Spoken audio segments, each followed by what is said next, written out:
ஹிரண்யாக்ஷன் என்ற அசுரன் இருந்தான். அவன் ஒரு தடவ என்ன பண்றான்னா, வைகுந்தத்துக்கு போறான்.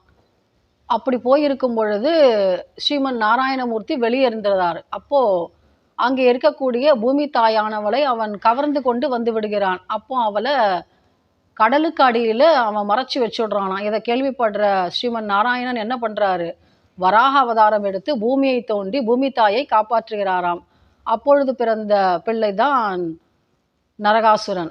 அவன் ஒரு வரம் வாங்குகிறான். என்னன்னா, என்னுடைய தாயை தவிர வேறு யாராலும் எனக்கு மரணம் வரக்கூடாது அப்படின்ற ஒரு மிகப்பெரிய வரத்தை பிரம்மாவிடமிருந்து வாங்கி விடுகிறான். அவனுக்கு என்ன நினைப்பு?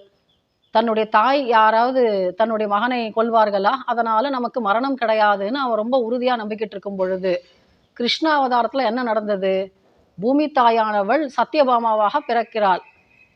அவன் சண்டை போடுறான் கிருஷ்ணரோட நரகாசுரன். அப்போ மிகப்பெரிய போர் நடக்குது. அந்த போர்ல கிருஷ்ணர் நரகாசுரனுடைய அம்பு பட்டு தேரில சாஞ்சிடுறாரு. அப்போ சத்யபாமா கோபமாக வில்லை எடுத்து அம்பை பூட்டி விட்டு விடுகிறாளாம் அவன் மேல. அதனால நரகாசுரன் இறந்து விடுகிறானாம்.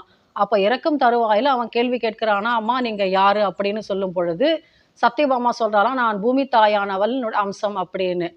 அப்ப அவன் புரிஞ்சுக்கிறான். தன்னுடைய தாயை தவிர வேறு யாராலும் தனக்கு மரணம் நிகழக்கூடாது என்பது அவனுடைய வரம். அது பலித்து விட்டது. அப்ப அவன் ஒரு வரம் கேட்கிறான். என்னன்னா, நான் இறந்த நாளை மக்கள் சந்தோஷமாக இனிப்பு சாப்பிட்டு கொண்டாட வேண்டும். தீப ஒளியாக அதனை தீபாவளி நாளாக கொண்டாட வேண்டும் என்று அவன் கேட்கிறான். அதுதான் பலித்தது. அதுதான் தீபாவளி என்ற பண்டிகையாக நமக்கு கிடைத்தது.